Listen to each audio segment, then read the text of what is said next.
Hello there, my friends. You're listening to Ebird Online. And guys, I'm sorry it's been a while. I had flu and then I had to catch up with all my work, with property and stuff. But I'm back and I'm here to talk about our favourite protagonists, Dumb and Dumber, aka Kim and Soja Boy.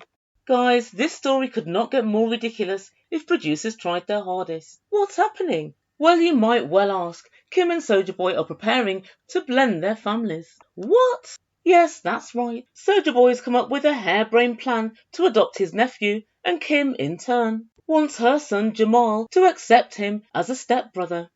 I know. Let's get into it. But before we do, please don't forget to subscribe to my channel if you're enjoying my content. And also, if you enjoy the video, it would help my algorithm massively if you smash that like button. Thanks, guys. And so, without further ado, I give you Kim and Soja Boy. And so guys, just before we begin this week, as we know last week, TLC covered the passing of Kim's mum. And I'd just like to give my condolences to Kim and Jamal. As we can all imagine, this hit Kim really hard. But both Kim and Jamal maintained that Soja Boy was an absolute pillar of strength during that time, and he called her every day and kept her spirits up. So yeah, I thought I would just like to mention that before we begin this review. So our couple discovered, after weeks and weeks of begging Soja Boy's family for their blessing for his union to Kim, and also weeks and weeks of begging Kim to accept the status of second wife instead of the lofty status of first wife, this pair of bozos speak to a lawyer and discover that polygamy is outlawed in America, and if Soja Boy has another wife, he can't then marry Kim, and more importantly, he has no access to a green card. There are two reasons why I find this utterly ridiculous. Firstly, if you're planning to get a green card for somebody, don't you think you would work out all of the parameters first off? And secondly, Kim, you are American. You are born and bred in America. You should know what the laws of the land that you live in are. Perhaps, much like your ex-husband, you don't really care for those pesky rules and regulations that the rest of us call the law. I literally can't get over this colossal F-up. Guys, where does the couple go from here? I'll tell you where. To yet another place that leaves the rest of the world gasping for air and in a state of unparalleled shock. For Soja Boy has an idea. His idea is quite audacious, but that doesn't bother Soja Boy. His idea is that they adopt a child, so he doesn't have to take a second wife. Now off rip, this seems like quite a good idea. There are loads of kids out there who are orphans and don't have any parents, or worse still, have ain't shit parents. Maybe you guys can help. But oh no, Soja Boy's grand plan is that Kim adopts his nephew, Mohammed's child. So we pick up this week with Kim and Jamal packing, as mother and son are going to travel to Nigeria and meet said nephew. And obviously Jamal's going to go and meet Soja Boy in person for the very first time. Oh Jamal, prepare to be underwhelmed.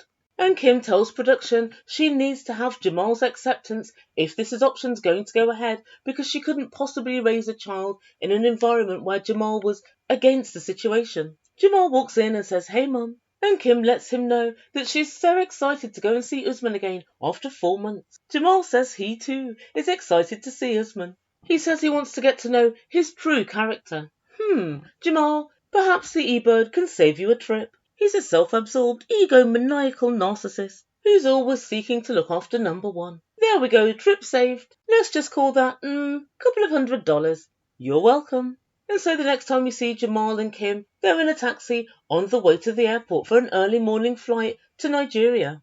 And as the duo sit in the back of the cab, Jamal asks, "Have you thought any more about this whole potential stepchild?" And Kim said, "I've made it very clear to Soja Boy that I want to speak personally to Mohammed and his wife. I don't want them to think I'm stealing their baby, and I just want to kind of see how they feel about everything." So guys, I want you to remember this because it becomes very pertinent at the end of this review. Kim has already told Soja Boy that she wants a discussion with them about the adoption. But Jamal says to Kim, "You know what? The whole thing sounds so weird to me." But Kim said it's a very common scenario in Nigeria, and we could potentially give him a better life. And so guys, I don't really know how common this is, but I do know one thing. When I was younger, I dated a Ghanaian guy, and we went to Ghana for the summer, and we stayed with one of his aunts. And when we got there, she said she wanted to meet me to make sure that I was treating her son properly. And I was kind of taken aback by this, and she kept saying, my son. And in the end I said, "Rob, why does your auntie just say my son? And he explained that if you're an auntie or an uncle, you count all of your nieces and nephews and your own kids as your kids. And also all of your cousins are deemed as close as brothers and sisters. So I know that much. I know that family is wider than we would have our families here, like our nuclear families. Also, I know quite a lot of people who have come to England first, left their kids back with aunties or uncles back in Nigeria, and then sent for their kids when they've become established. So, maybe it is common. I don't exactly know, but I do know that the family dynamic there is markedly different from what it is here. And as they board the plane, Kim lets us know that she's yet to speak to Soulja Boy about if he's going to be full-time in America and if he's going to help her raise little Mahadi. Again, I can be of help here. No, Kim, he's not going to be full-time. He'll be back and forth between the US and Nigeria as he pleases, and you'll be left holding the baby. Prepare for single motherhood once more. And so next up we see Soja Boy, and he's walking through the airport, musing about his thoughts on Jamal, or in fact on Jamal's thoughts about him. He says he doesn't think that he likes him because he's very protective of his mum. No, Jamal, he doesn't like you because the very last time he spoke to you, live on national TV at the tell-all, he discovered that you, whilst simultaneously declaring your love to his mum and taking expensive gifts, had also gotten online and said to Zara that you wanted her back. I think that's one of the main reasons why he doesn't like you. And as Kim and Jamal walk through the airport and meet with Soja Boy, I can't help but notice that Kim said last week she was going on a diet. Perhaps she did. Perhaps it was the seafood diet. The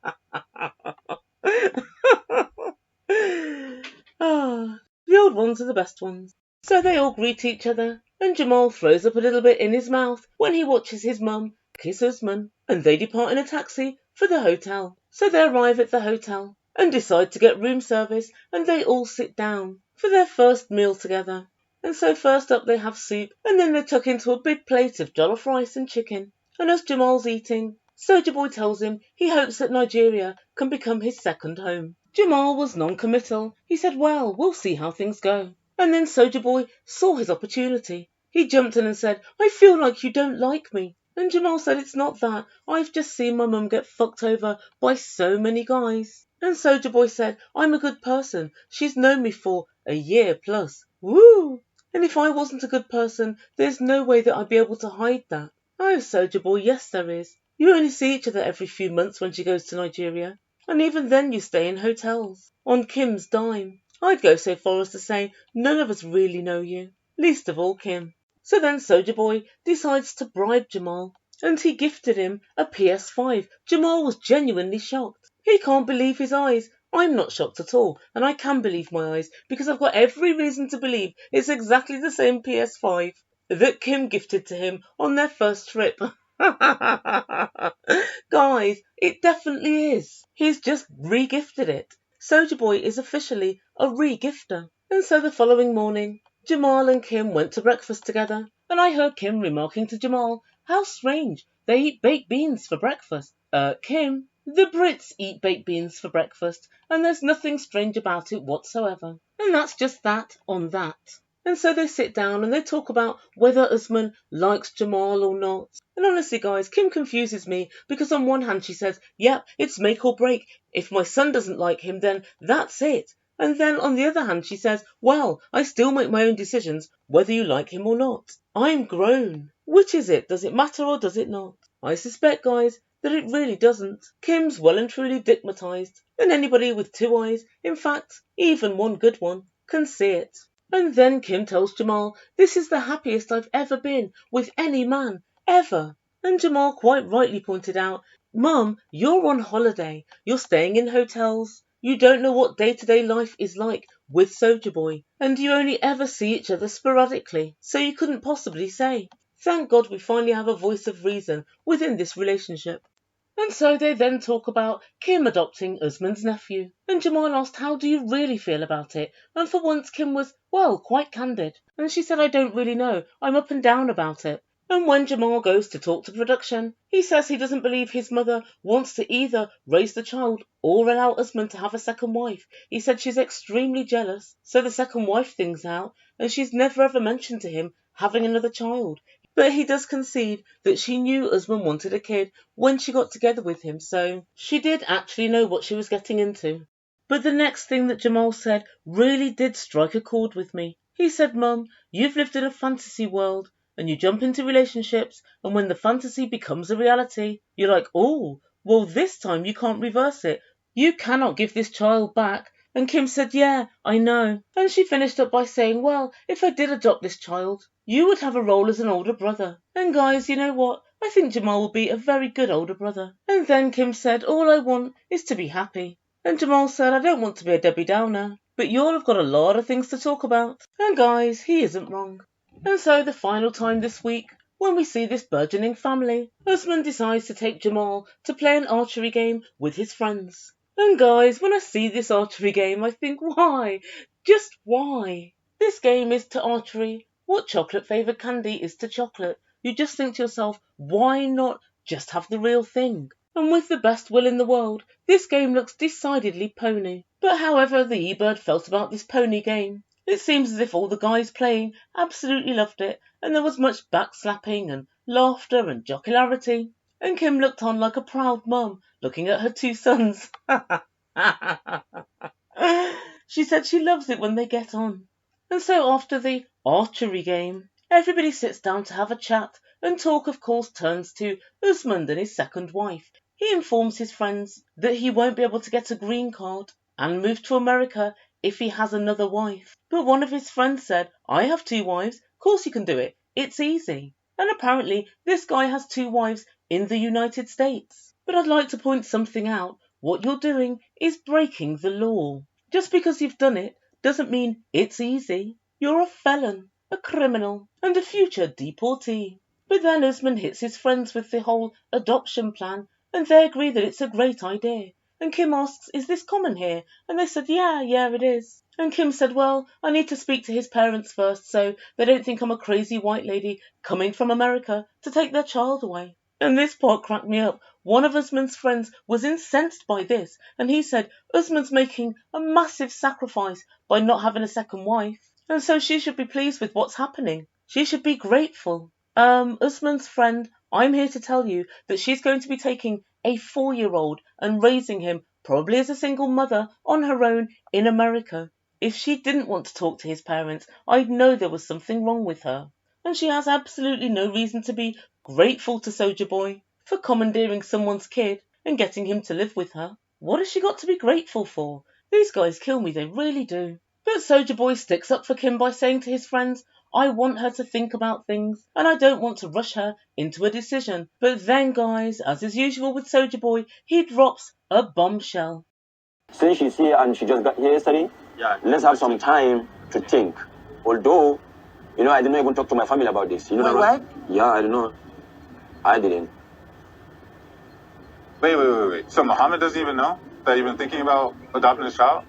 I did not tell him what I want to do, but I invited him there in Abuja. And Jamal is in a state of disbelief. He said, so your brother doesn't know that you want to adopt his child. Why does he think he's coming to Abuja? And Usman casually tells them, well, just to meet up with Kim. Usman, everybody knows that Muhammad doesn't like Kim, and so this is setting up to be quite an interesting meeting. But of course Kim is not happy, and she said, Usman, I thought that you'd already spoken to Muhammad about this. I thought he was on board with the idea. And Usman's trying to play dumb. He said, well, no, I didn't speak to him. How could I make decisions without you? Usman, you do that every day of the bloody week and you know it. And they argue back and forth about this issue. But guys, remember what I said to you back at the start of this episode? Kim actually said to Usman, I want to ensure that everything's okay. I want to talk to Muhammad myself. At that point, he could have said, oh, well, Muhammad knows nothing about it at the moment. But he didn't. He waited until she and Jamal got on a plane. And then he drops the bombshell that they know nothing. And we finish up with Jamal saying, I don't trust Usman. When I start seeing his actions match his words, then I'll trust him. But right now, he's taken a massive step backwards. And that's where we end things for this week. So what does the Ebird make to all of this? Well, I think it's a joke of an idea from Soulja Boy. I can't see it happening in a million years. However, if it does, I can draw at least 2 conclusions from this. The first one is, I believe that Soulja Boy at some point will want his own biological child. and so I think it's his explicit plan to marry Kim, hang around for 5 years or until he gets his green card, and then he's over and out. That's the first thing. My second thought is, if he does have this nephew who he's adopted, living in America, that will just bolster his claim to be able to stay in the States, because he'll no doubt be a primary carer for that child. The whole thing's messy AF, but I can't see it happening. But guys, I've yet to see this week's episode. I'm actually about to start watching it now. I actually did this video last week, but I was just too busy to edit. But I thought I'd upload it just so that you know my thoughts. But what do you think? Is this a harebrained scheme? I can't help but think that when Mohammed hears this idea, and of course we know this will be for the first time, he may well have some reservations. Right, so let me know what you think. Please put your comments down below as usual, and I'll get on with reviewing this week's action. Guys, thank you so much for listening. Please like and subscribe and all of that good stuff. There will be more videos this week. You've been listening to Ebird Online, and I bid you good day.